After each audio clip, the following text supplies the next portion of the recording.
Bonjour à toutes, bonjour à tous, bienvenue pour un nouvel épisode du podcast NBA Extra. Nous sommes de retour après des NBA Paris Games bien chargés et un Jacques Monclar au rendez-vous. Ben voilà, le vendredi, on attaque le Week-end Studio. Bonjour, bonsoir à tous et à toutes. Bonjour Baptiste.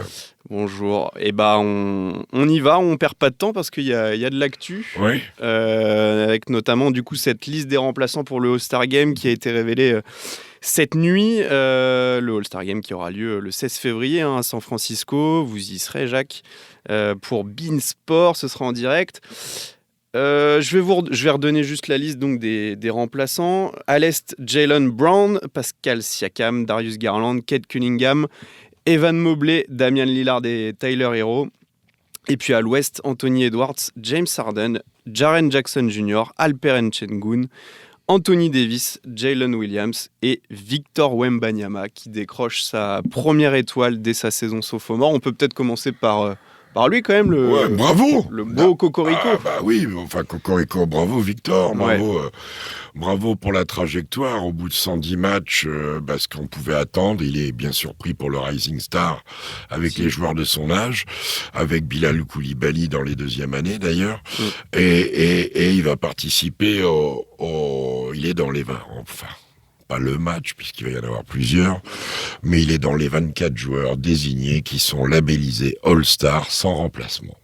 Alors, j'entends ici et là, oui, mais il est que remplaçant. Oui, d'accord, il est que remplaçant. On va regarder la liste des joueurs qui sont devant lui dans le 5 de départ. Il n'y a pas grand-chose à jeter, quand même. Et en termes de prestige et de qualité, puisqu'il y a les deux meilleurs joueurs de la saison jusqu'à maintenant, avec Giannis Antetokounmpo, que sont Nikola Jokic et Shai Gilgeous-Alexander, accompagné par les trois plus prestigieux joueurs de la conférence Ouest, que sont LeBron James, Kevin Durant et Steph Curry. Donc c'est vraiment arrivé tout de suite après ça. C'est déjà un hommage monumental. On constate aussi qu'à l'Ouest, il y a une émergence avec Alperen Sengun, de jeunes joueurs. Et puis la confirmation qu'Anthony Edwards, c'est pas bien loin du premier 5 non plus. Voilà. De toute façon, que ce soit Est ou Ouest, je ne vois pas un joueur qui ne mérite pas sa place. On pourrait parler à l'Ouest de Domantas Sabonis, qui n'a pas été préféré à Jaren Jackson Jr., qui est de troisième avec Memphis, et ça me paraît mérité. Il y a toujours des joueurs qui jouent comme des All-Stars, mais qui ne le sont pas. C'est pas une question d'exploser au dernier moment, type à l'Est, Tyrese Maxey, qui depuis un mois fait très fort, mais il est parti tard. Juste. Haliburton, qui est parti un peu tard aussi, et qui n'a pas donné une bonne image, et qui s'est un peu vautré. Surtout. Trae Young. Ah oui, c'est quand même, si on doit en donner un, c'est lui le plus grand oublié. C'est le plus snobé à mon avis. Il le dit lui-même. Il joue comme un All-Star, mais il l'est pas de nom. Au premier remplacement, ce sera pour lui, quel que soit le poste. De toute façon. Ce qui lui était arrivé l'année dernière. Ce qui lui est souvent arrivé. Il était dans le 5 aussi, il y a 2 ans, 3 ans. Voilà. Après, il n'y a que 12 maillots à distribuer. C'est toujours la même histoire. Il y a toujours les oubliés et ceux qui ont été récompensés. Et ceux qui n'ont pas de bol d'avoir trop de bons joueurs sur leur poste. Aussi. Et ceux qui payent aussi les mauvais résultats de leur équipe. On peut penser à Kyrie Irving, par exemple, qui n'a pas démérité avec Dallas. Il n'y avait pas Luka Doncic. Il a pu il n'a pas amené son équipe. Voilà. Ou, par exemple, Cade Cunningham a fait une surprise, même s'ils n'ont pas un ratio victoire-défaite supérieur. Cade Cunningham, qui a été préféré lui aussi à Trae Young, Damian Lillard a été préféré à Trae Young sur le chemin inverse. Parce que Lillard, il y a 2 mois et demi, il y a eu la NBA Cup déjà. Et puis depuis, il s'était remis en route, il a un strapontin et c'est très bien. C'est mérité Lillard selon vous Il y avait du monde, mais... Oui, moi je trouve que Trae Young, cette année, qui est une saison de maturité, j'ai pas toujours été le plus grand fan de Trae Young. Je trouve qu'il faisait pas assez gagner son équipe, et encore maintenant, et on va saluer les 30 points de Zachary Rizaché hier, c'est toujours un constant. Il fait partie de ces joueurs. Trae Young, Zach LaVine, ils font pas gagner leur équipe, mais ils font des grosses perfs. Ce qui est indéniable, quand même, c'est que c'est le meilleur passeur de la Ligue. Donc on va faire le All-Star Game sans le meilleur passeur de la Ligue. Ça, c'est rare. Et sur une saison ça record. doit être assez rare. Faudrait chercher, mais ça doit être assez vrai, rare. J'ai pas regardé, mais 11,4 passes décisives de moyenne pour Trae Young. Qu'est-ce qu'on peut dire d'autre quand on dit justement que c'est les joueurs qui jouent dans des équipes qui gagnent qui sont récompensés? Cleveland qui en met 3. On parlait presque de 4. C'était un peu juste pour Jarrett Allen. L'a déjà été. Ouais. Ce sera Garland et Evan Mobley finalement.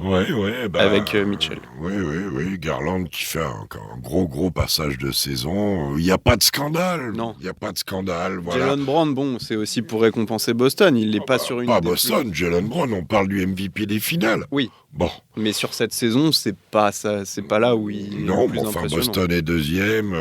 Il a déjà été plus impressionnant, c'est vrai. On connaît sa valeur. Il est MVP des finales.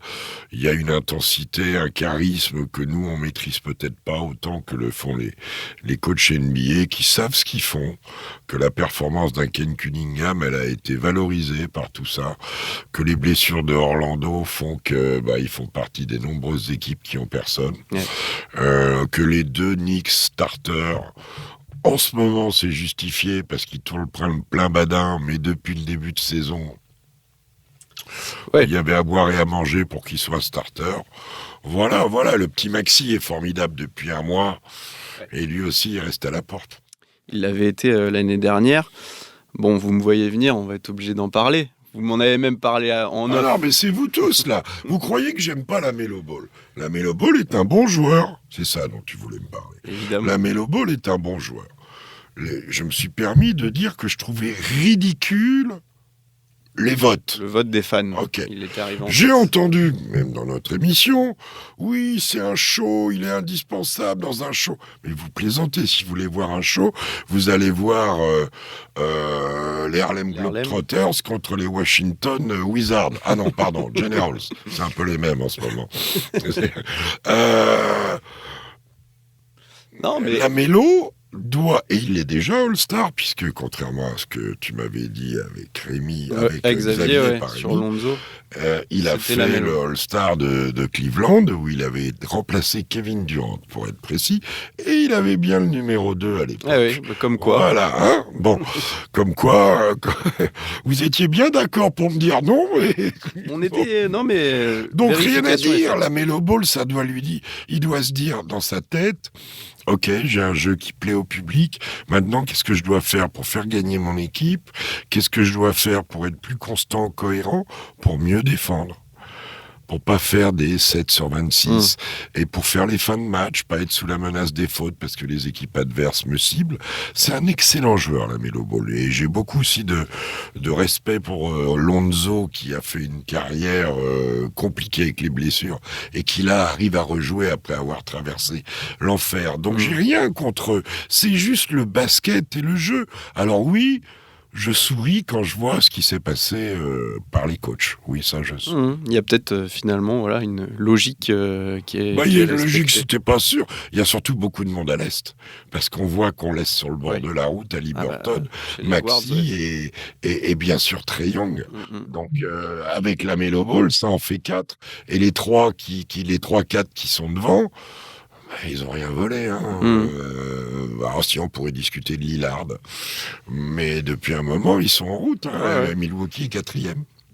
Le dernier, peut-être qu'on n'a pas cité, c'est Devin Booker à l'Ouest qui paye forcément les résultats de Phoenix et la place de Kevin Durant dans le 5. Oui, mais s'il n'y avait pas eu Kevin Durant, il n'y aurait eu personne. Ça aurait pas mérité. Il n'y aurait plus personne, non.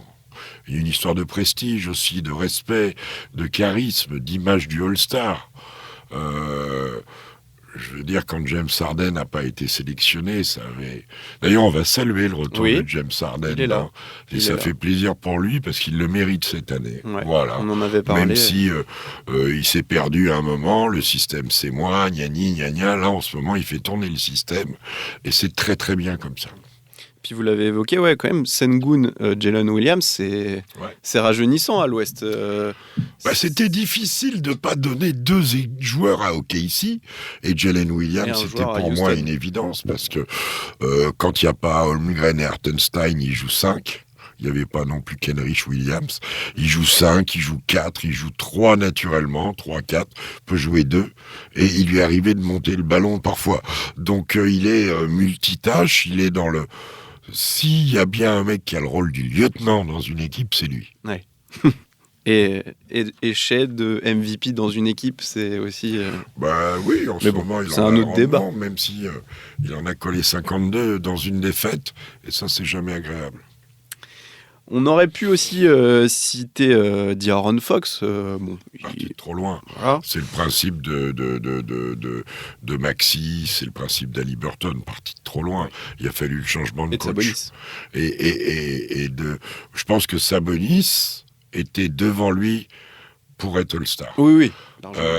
Et D'Aaron Fox a perdu pendant 2-3 mois, son mojo des 4e quart-temps. Donc ça, pour lui, ça a été terrible. Je vous parle du meneur parce qu'on en a justement beaucoup parlé cette semaine et on ne vous a pas trop entendu encore en parler vu que puisque vous n'étiez pas là. Parce que mardi dernier, donc, on apprenait que Sacramento était prêt à écouter les sollicitations des autres franchises. Lui serait très chaud pour rejoindre les Spurs. Qu'est-ce que vous en pensez, même si ce ne sont que des rumeurs, évidemment. Oui, il faut toujours se méfier des rumeurs. Ça m'inspire qu'il n'aime pas les gros marchés, qu'il n'aime pas les grandes villes à pression. Parce que les Spurs Warriors, sont presque un grand marché maintenant. Ils ne sont Victor. Jamais un grand marché. En tout cas, c'est une franchise qui intéresse beaucoup de monde. Mais alors, je suis d'accord avec la ville. Non, mais je suis d'accord. C'est pas la ville. Ce sont les finances du club. C'est pas la ville. La ville, c'est la 7e agglomération des États-Unis. C'est vrai. Donc, c'est pas la ville. C'est que c'est une équipe issue de l'ABA et qu'historiquement, c'est pas des gros marchés. Les gens ont acheté les maillots des Spurs pour Duncan, pour Ginobili, pour Tony, pour tous ces joueurs-là, maintenant pour Victor. Mais depuis qu'ils étaient au fond du seau, ils avaient disparu des radars complets.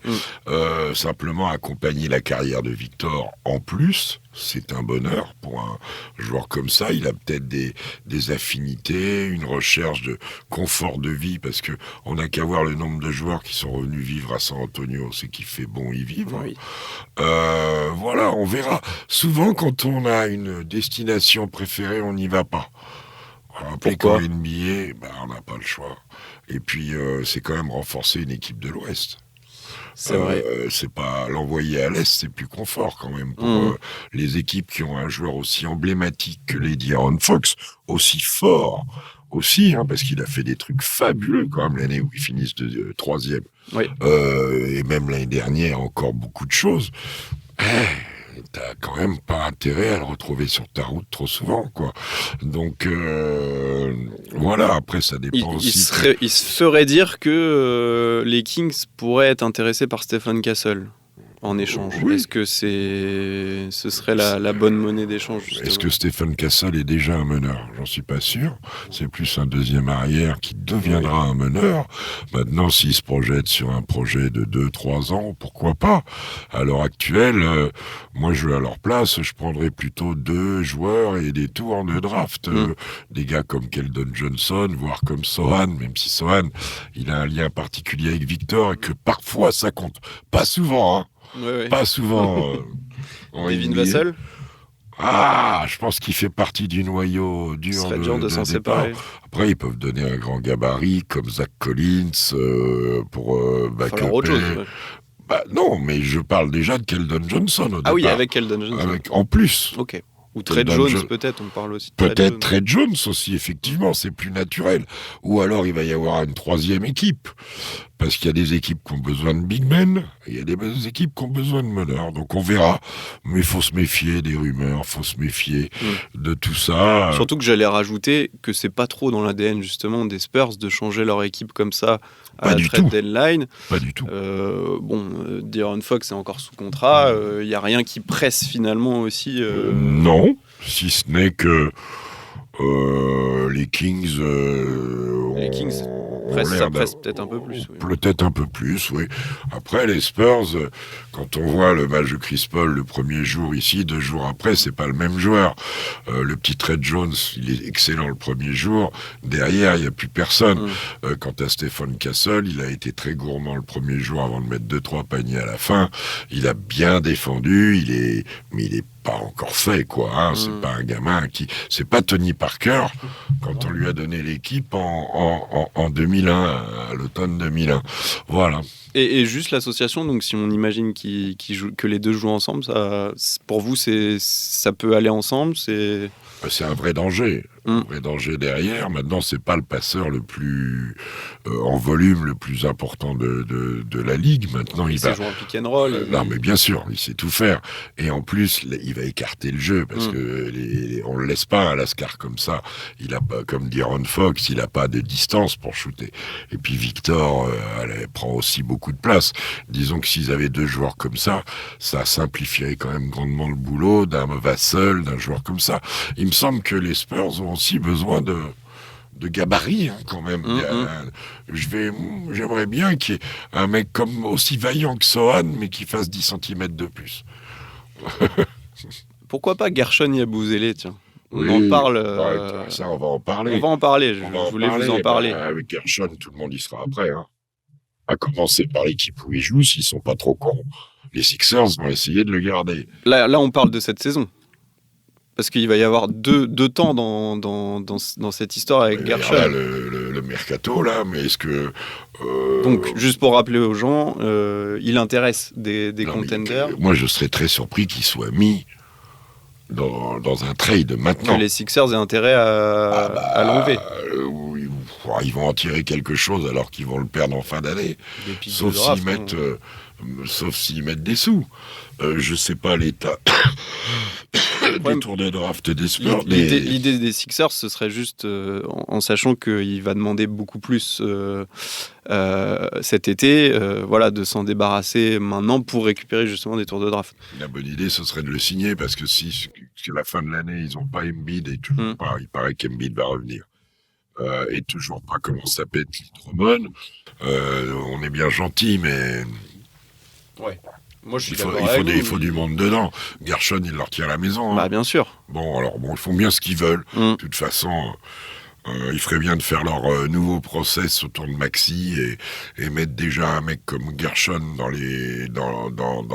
la hotte avec Maxi. Ce serait une bonne idée, parce qu'ils vont pas construire autour de Paul George, qui est quand même un peu usé, et encore moins pour Embiid. Alors, comment ils font ? Non, mais en tout cas, ça montre qu'il est vraiment. Il est vraiment... il a pris de la cote. Les Knicks. On parle des Celtics, des Knicks et des Knicks en backup ou avec Anunoby, il serait parfait. Il peut jouer 2 positions, voire 3. 3, 4, 5.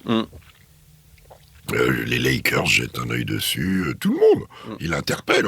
Il colle des dunks dès qu'il voit LeBron, il met un gros dunk. Il a postérisé un peu tout le monde. Il est monté haut en rebond, haut en point. Il fait preuve de force, de discipline et de régularité. Voilà. On peut vraiment l'imaginer dans beaucoup de franchises. On suivra ça de près, en rappelant que du coup la trade deadline approche à grands pas. C'est dans 6 février. Oui, c'est dans moins d'1 semaine. Voilà, oui, ça va commencer à s'accélérer. Il y a des équipes qui vont peut-être nettoyer du sol au plafond.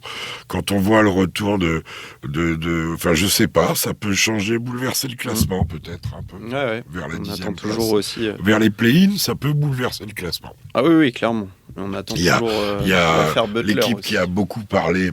Je voulais finir avec ça. L'équipe qui a beaucoup parlé de reconstruire. Yanni. Enfin bref, ce sont les Suns, et les Suns sont un peu dans une impasse là avec l'histoire de Butler. On entend dire qu'ils se retireraient du dossier, mais finalement ils ont toujours le nez dedans. Ce qui est sûr, c'est qu'encore une fois, les trades qui partent de très loin ont du mal à arriver au bout. Ils ont déjà pris Nick Richards.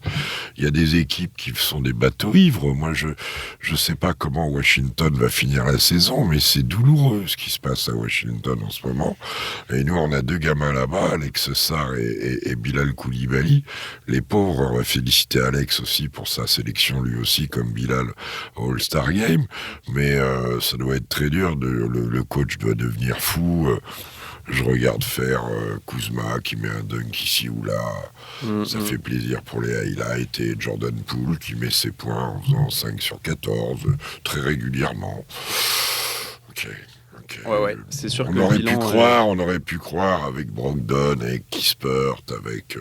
je vois que Valanciunas, depuis qu'Alex est blessé, qui joue plus, a perdu quelques kilos. Lui peut intéresser des équipes comme backup pivot. On verra, mais tu sais, il faut pas se prendre le chou, arrêter de regarder. Si vous prenez la liste de tout ce qui y est annoncé, on attend, on regarde ce qui tombe, et puis on se dit, est-ce que c'est un bon fit ou pas un bon fit C'est ça l'idée. Ouais, mais pour l'instant, bon, ça bouge pas trop. Ça bouge jamais trop. C'est toujours au dernier moment.